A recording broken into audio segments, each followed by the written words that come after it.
Nonsia bon prenu wadakubia mu ebusia za otodo ebien awchoto so ewo ende benademu no ena wabwa medze no ensamre bosomu ende enwubiri na ejuma kubi adaruma enobomechi dom makasiebwe otwoguwa kwem abrene hinada oye Big Family Multimedia Institute BFM Store Trustees Network Group ena afenso Center for Trade Emwa enwobo mechi drop ende enwubiri emma medze ebusia kase akan kase bono medero somu wo kasa efido Yezefien Main Studio do blogono Upper Class School Junction ewo ena kase boy yezefe yezo somu ende enwubiri ensamno odoso papa zokotwi na kwabreman autopeti wo man Ghana hano ena yeze esomu ende enwubiri nemom zodimu akoten ebi enyene day Ghana man penyin Mahama Apawo oye tax force members beye edunkuno hone dwuma wo bebezino medinchemu mezabraw Kasiegbe zabeti ebi ewo manyinde Yewra Mutala Muhammad wakasa achem de wodin hye gwa kwemu ama manfo eba ne galamsey wudi wo Ghana hana wodin brebi atoto a no so wode ba mo na edinchemu ebraw Kasiegbe kriya musme beti ebi wo manyinde Transport Minister Abakasa ase wone ashanka fudi nkomo ben eno no woniriza ebeti ewo Kasiegbe yimu Dom kuma wo man Ghana embrehye ebedwomu fie enwon ene wa ye nsamchofu nhyem na namtam nsamchofu nhyem wa ye no ebusia ye nchemu ye de ebro na ende ena Council of State abato no krodo ewo miambia hodo na baby wa ntawanta wasi baby nso nkwimdi akọ baby so was akọ na ewie baby so de ewonpo de nkofo ambato aba no kra ni na no ebeti ewo ebusia kase akan kase ebo amazebo somu enwumber no sia eyimu ensam ne binu kayimu ena ya bonne bedaw mazebo somu de enwumber ebusia kase akan kase ebo Okin Kenya watamanka ende nyumbiri ezin amejeto aranyana Ejatsa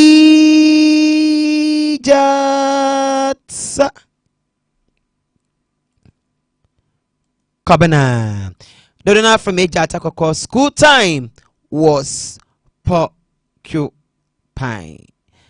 Afe Jebrey na manfa nsamano ninchemu emo Omampeyin Mahama watu eku we task force emu enimpa ne nkokoro edunkono na wone dwuma wo babedi ede aboa na membu ne nine dem enwo na wo bohwe dem Omampeyin Mahama ne bohwe ohye oda sho man Ghana dem Ghana obedi dwuma soronko eda mo ho no obotum wabam enti ne ndama hodo bi wona so oye na se wankoye ya de me ekui another tax force ya watumwi onwo no baka attend the madi Ghana football ho enti hwe na ye mo hon the madi su ekan na the men sem no wo chem dem otintimi ewo kratafoto do edwun esia ewo no contract ne mu na ewon dem bo hya hodo ni nya no ogu bo so hye ebin de obohwe ema Ghana economy no wetum wenya reform ana wenya gina papa bi ejina the mara so enobama governance enya standard ewo omane mu ena social interventions ahodo a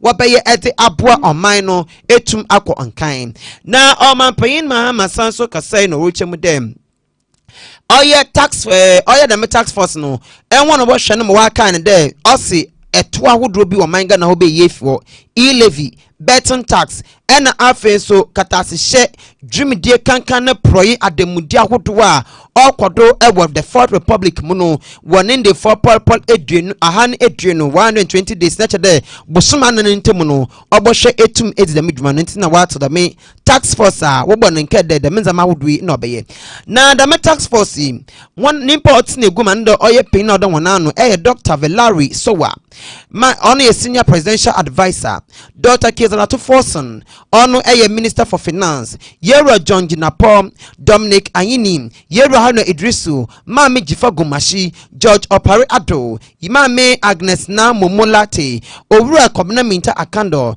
Owura Rashid Pepu Owura Imano Kofi Amabua Owura Samuel Nate George, Owura Muntala Mohammed, Owura Gozi Tano, Owura Prosper Bani, Owura Kofi Boache, Owura Francis Dodu, and Mama Joyce Bawa Muktari. And one knee and we have you call Boshe with the Midjuman 18th mapa. Part of our social contract with the people of Ghana, for which they gave us this massive mandate. We came with a 120-day plan that contains a list of some things we intend to achieve within the first 120 days. Of course, several of these things are sectoral, and so it was not possible to conduct this meeting before the ministers of the various sectors had been vetted and sworn in. And so now that you've been sworn in, of course, some background work has been taking place quietly. And now that you've been sworn in, this meeting is meant to focus sectorally on the things that fall within your sectors. And that's why you've been chosen, because many of those issues are within the sectors that you are ministers of, so that we can hone in and make sure that we achieve them on targets. Some are 90 days, some some were 14 days. Assemble a full cabinet within 14 days, we achieved that. And then some are within 90 days. Others necessarily must go with some things. For instance, the removal of some taxes and rationalization of taxes can only be in the budget, because you need to do revenue measures and put those tax instruments before Parliament. So all of you are supposed to focus on your sectors and work so that we achieve all the targets that we set ourselves in the 120-day plan. The Abusia Yatwa and Samnado. Yevra Oye Mutala Muhammad, honor your swafo Ebanene Abode, a form a goodie. And our face so Yabaka na bear for quite mature environment, science, technology, and innovation. Ono akasa na nansa more canine them. Or shabo odin so them. What in say I would do a guaquema, a nimpe binima, Eban galam say I would do a wood to mangan and a wood mujumo mangan hanom. What in say guaquema the microphone and brabotum ariwana pa. Na akasano and orichum them. Oh yeah, the medino or ne a swaf for what don't work on one woman would the midmano. A be a your swaf for washing assassin in a form a good one samado or swaf for shiny bamboo samado. Afe so ush your name and crow kuma numpuntun human samado and I hinsi in samado and or swaf for shiny if it's someone samado. Afe yera attorney general no so at the one you be away in our shame. The monk of Mbokan wabum no what the umbra abam. Na and brother Babano, what about quite additional manga na ha wo to galamse e wo minimum and sami na no de to go abrokopo emu e environmental protection agency for one aswan ye e one okasa ya other men sama hodo no odi to go president or appointing me minister for environment, science and technology, appointing me sister or EPA, the acting director and the chief director and the directors me me first call to duty me by a human engagement with the Ministry of Environment staff, directors, chief director, and directors. Now from there, I move it to EPA to engage them. In line with the policy direction and the vision of His Excellency the President. Now, Galamsey any environmental other dangerous president or describing environmental terrorism. A collective responsibility. Now me baba my family, I consider all of them. Also His Excellency the President and his vision towards the President and his vision towards sustaining the environment and also fighting Galam. Now once Galam said you made in isolation. A multifaceted problem. Ministry of Environment, Science and Technology and any agencies including EPA, Ministry of Lands, Ministry of Interior, Ministry of Defense, Ministry of Chieftaincy, local government. This together because they're collaborated. But I am very confident that we'll be able to surmount the challenge. But the media too, much more role to play. because in our community no say I start serious stakeholder engagement with all these ministries and agencies, no? Because you can't fight it without engaging everybody. So we are looking at other alternative means by which we can do things differently. Because said because if indeed the way we were doing was yielding results, we wouldn't be here. So we need to do things differently, and that is why I'm happy working with people like Prof, and she has a wonderful team. I have an outstanding chief director and the directors, and we will need the support of everybody, and I'm very optimistic that Yebetuma achieve the purpose for which we were all appointed by the president.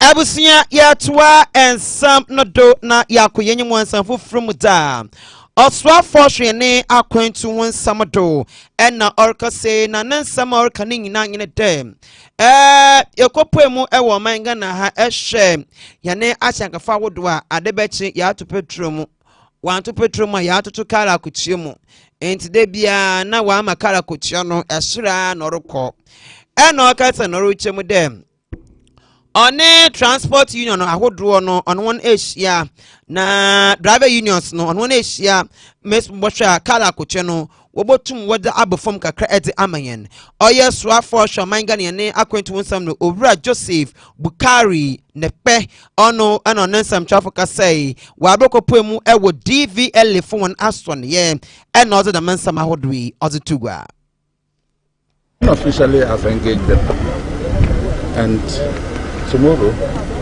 we'll be engaging them too. And so I wouldn't want to say anything about them till I have fully engaged them. But they are cooperating. If you watch over the news portals, you will see that they've written to their colleagues to give us some time, meaning that we are in a process of having better understanding as to how much they will charge our passengers. So we are talking with them. Tomorrow we'll continue. We do not want to make anything public, but they are not here. I have their trust that they will work with us and we will get to some agreement or to some level that will. Yemfa yenwa nchre nsamfo fremo na edom kuma wo manga na mbrehye bedwomfie na wo kasa na ne ogina mu kasa mo ye mbrehye bedwom ne dima de hyewo menhia south abatompehyedo osanso eye embrenimni na eje bafo ewua ode nsembesa bi akwa magana mampanyin mahama ena obisa ne dai wujina ye eside eborudo cases ahodo a okutia NDC amayoku no ne enkofu bi no ontwaye na eje bafo ewua ena okasa ochem dem NDC amayoku no we enimpa bi mo a eban katase hye dwumide kanka ne proyi na adamudi a enwond we ye bipa ewo omani mo na nsem no okasa ochem dem omanpanyi mahama be na ose odudmedi biliba Jumedi odeba no wa to new operation recover all loot orally na oyeden ye na se de midmedi edreba na chede bokwenti de madna denti ena kesi ahodo a ewo wo tie de monkrofo no wo redo ni na wo fi assemble bia enti onta se ena obisa manpe mahamadem se wankasa wa manyokofo no enipa ogum no wa ye bone se ntumentie wona oyeden ye na be fudimu na ba kombinede eto aka bi today etwe sabi enyi wo wiasempen es na obi nyina wiasempen sabi enka wo fiasam wie na se bekobi na ne fiasam dam ana yewra oye na eje bafo wo oriche na onemu na oriche mu dem kane no chief executive officer Edma Koko board Dr. Stephen Kwabna Oponi Nensem semi we fi court this no on businessman awe say du gon agongo no so on amoso ena afi Agricult Ghana Limited enwon so wase on amoso ena yero samo for swampo for no sensemi be yai no so wakwayi efuo one Anthony Kwekubu ahin we na wonensam no o manpayin mahama ahweme Accra High Court we the mensam no ezefuo no dom na anamdo emma edom kuma ya yensamtwefo nshem wase won to won ase obi asebe eba bakwete de ma dent no bandam yero Johnson esiama ni case no so dama we ye finado na wachema Yero John says Yamano on your former deputy governor Edema Bank of Ghana Eno Okawoma Unibank non UT Bank Okolapsi Emo will be someone some other some they could do court and this is why we need a legu denti Eno man pay Mahama obeyedam.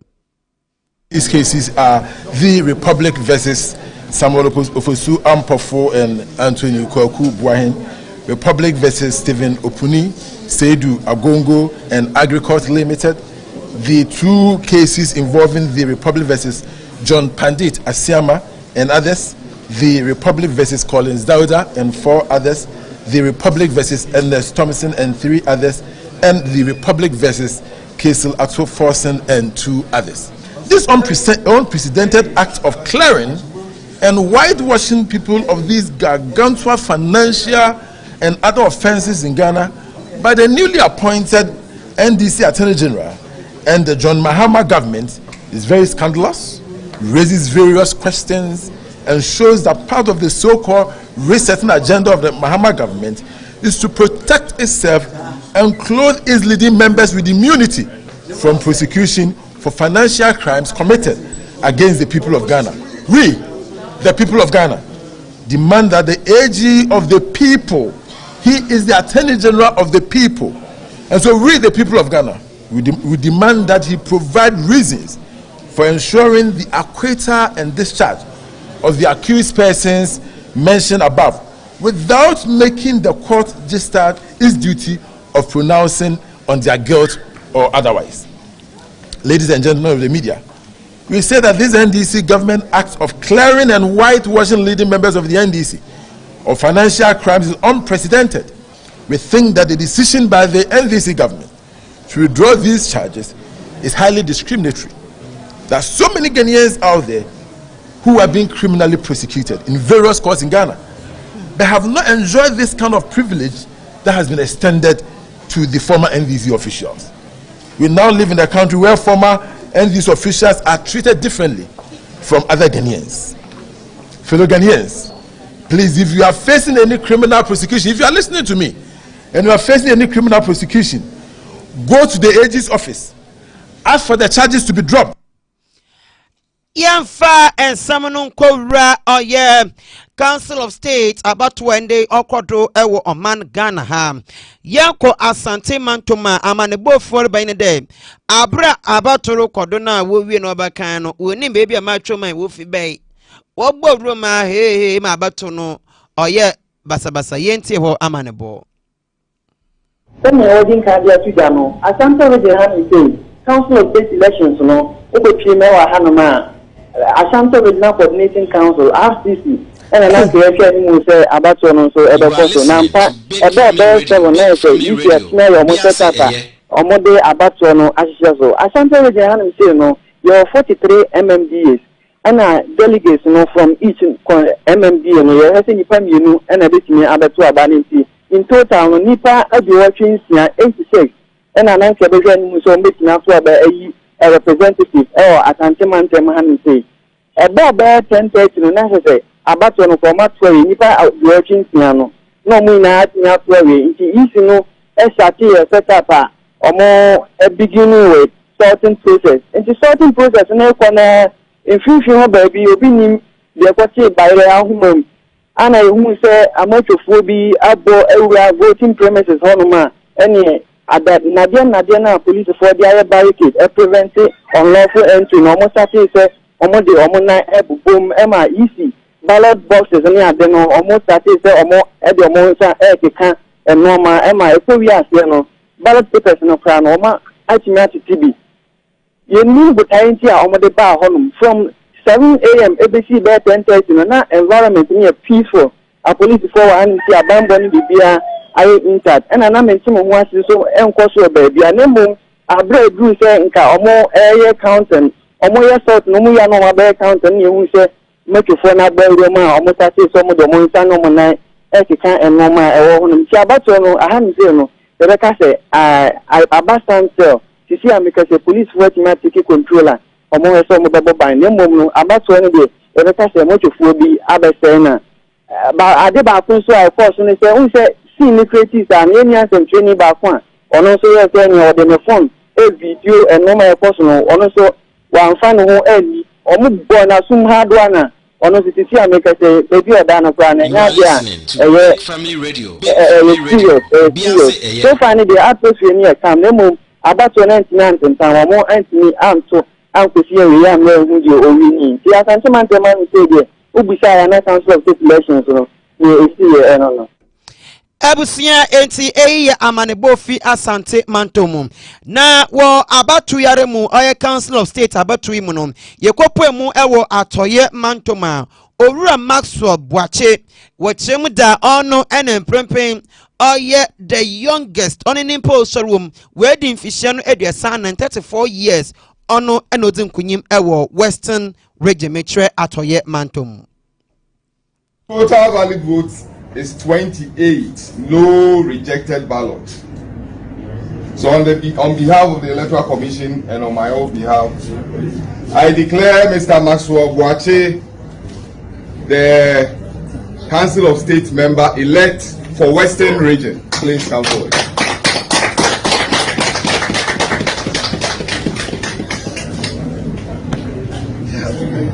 Okay, you want to say something? Meda mpesipoa yɛne contest yɛ abɛnfrase ne titiw meda youth mu nyinaa mase nyame na ayɛ mede obi biara Ebusia yedahu council of state about 2 yare mu yeko oye yabankan pumpuni mantom he yada aha so de woto we no wo zesia de Ghana woto abana nhwe ya ena asamankution enka na headi mi nim so kedin ka de kuno so kida abado wo ena on dit say ge anya asam kakra ba ho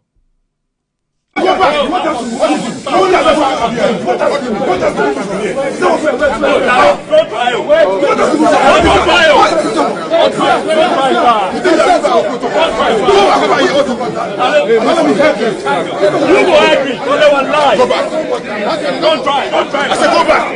Please. Don't try. Who is fighting? Don't try.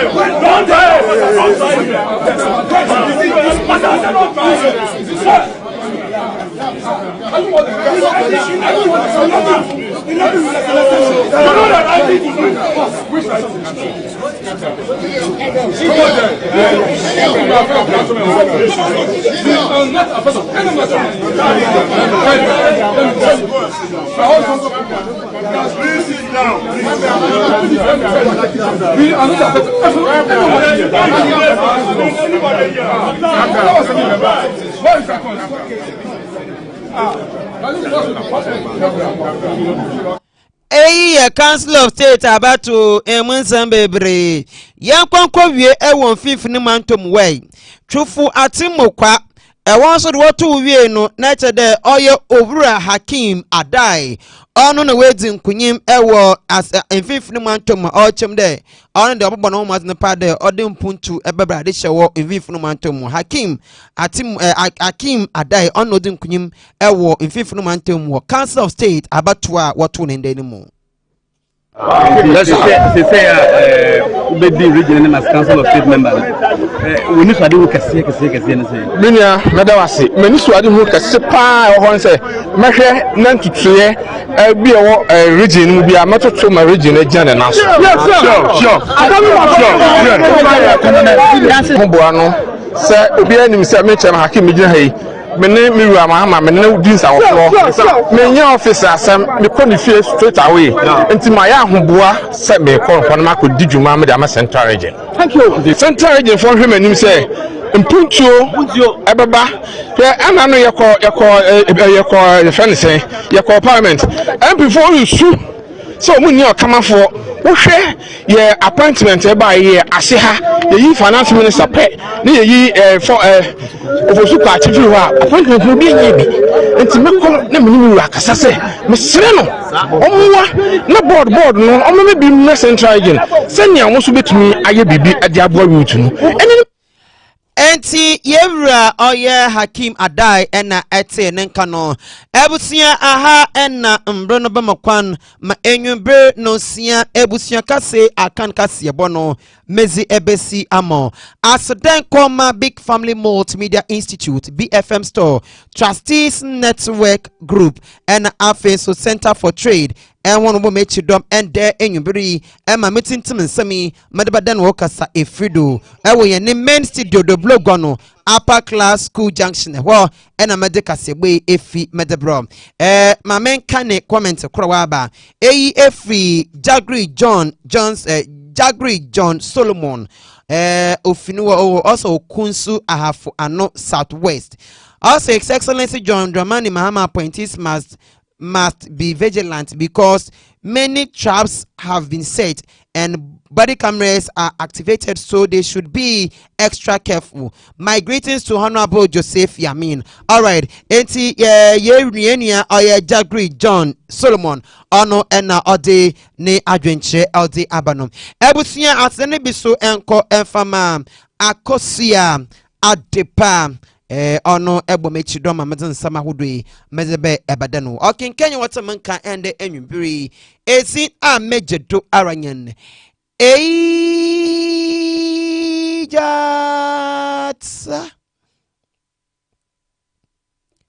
Kabana Dodona from Ejata Koko school time was porcupine. Mema wayina emo eniti enisha adeshe makrawan. You are listening to Big Family Radio. Big Family Radio. Obiase eye.